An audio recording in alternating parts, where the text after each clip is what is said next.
Hi guys, architect Balpreet this side. So अभी हम एक क्विक रिव्यू करेंगे stages of house construction and what will be the cost. General कि हम एक घर की क्या क्या स्टेजेस होगी हमें नहीं पता। हमने अपना मकान शुरू करवाना है तो हमें किस अलग अलग स्टेज से चलना पड़ेगा, और एक सर्टन फ्रेम क्या होता है कि एक सर्टन कॉस्टिंग का फ्रेम स्ट्रक्चर क्या बनता है कि सर्टन।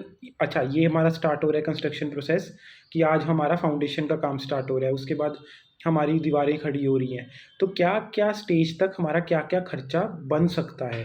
तो इसकी एक लमसम अंडरस्टैंडिंग करेंगे हम, ताकि आपको क्लैरिटी रहे। अगर आप किसी का मकान का स्टार्ट हो रहा है या कोई प्रोजेक्ट स्टार्ट हो रहा है या आपका अपना घर का स्टार्ट हो रहा है काम, तो आपको पता लगे कि हर स्टेज में लमसम एज्यूम क्या कर सकते हो आप।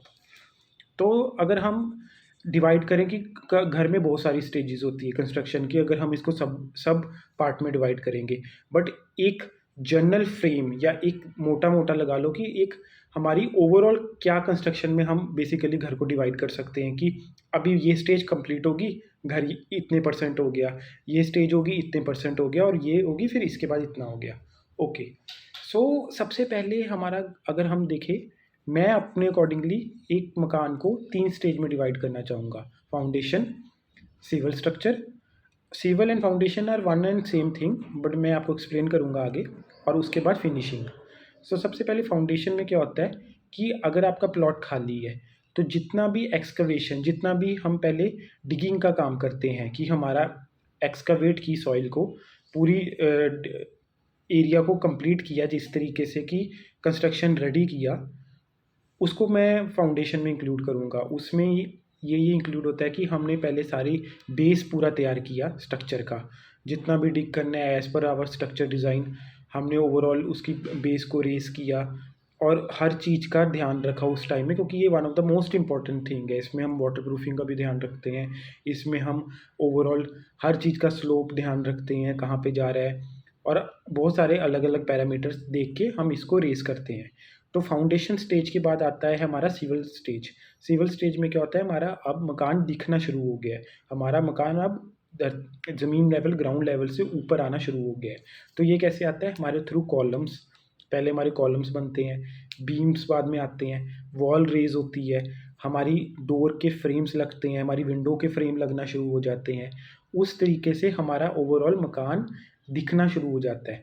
और इसकी फाइनल स्टेज एक तरीके से आप कह सकते हो कि जब हमारा रूफ डल जाता है, कि आरसीसी स्लैब की कास्टिंग हो चुकी है हमारी, वो उस स्टेज में हम कह सकते हैं कि हमारा सिविल स्ट्रक्चर एक तरीके से एग्जीक्यूट होना शुरू हो गया है। इसमें उसके बाद हम क्या क्या इंक्लूड करेंगे कि हम प्लास्टर वर्क करना शुरू कर देते हैं। हमारा जब ओवरऑल रूफ डल गया, हमारी चिनाई होगी दीवार की, हम प्लास्टर वर्क करते हैं। जो भी इलेक्ट्रिकल काम होता है उसकी conduiting, I am not saying about fixtures. Fixtures mean कि हमने लाइट नहीं यहाँ पे फिक्स की, यहाँ पे हमने पॉइंट या स्विचेस नहीं फिक्स किए, बट हमने स्विच बॉक्स कर दिया फिट। हमने इलेक्ट्रिकल पाइप, जो कंडूटिंग पाइप है, वो हमने वॉल में जीरी डाल के समर्ज कर दी है।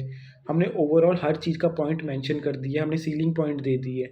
फॉल सीलिंग की बात नहीं हो रही यहाँ पे आरसीसी स्लैब में हमने पॉइंट्स दे दिए हैं कि हमारे लाइट के यहाँ पॉइंट आएंगे। सो ये चीज़ आ गई हमारी सिविल स्ट्रक्चर में। इसके बाद हमारा प्लम्बिंग भी आती है कि हमारा बाथरूम यहाँ है तो पाइप हमने डाल दी है, क्योंकि ये आप कास्टिंग, स्लैब कास्टिंग के टाइम ही कर सकते हो हर चीज़। उसके बाद आप उसके बाद फिनिशिंग में जा सकते हो, बट आप ओवरऑल लेआउट से छेड़छाड़ नहीं कर सकते, वो आपको बहुत महंगा पड़ जाता है, डिमोलिश का काम हो जाता है।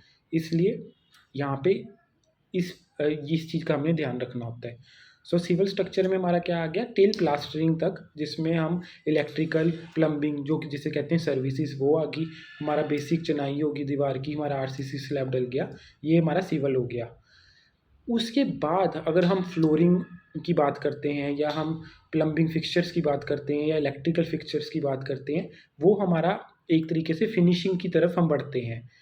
सो गाइस, इस चीज़ का आपको ध्यान रखना है कि जो सिविल स्ट्रक्चर तक है ना, वो कॉस्ट हम फिर भी एक जनरल ओवरऑल बजट के साथ कैलकुलेट कर सकते हैं।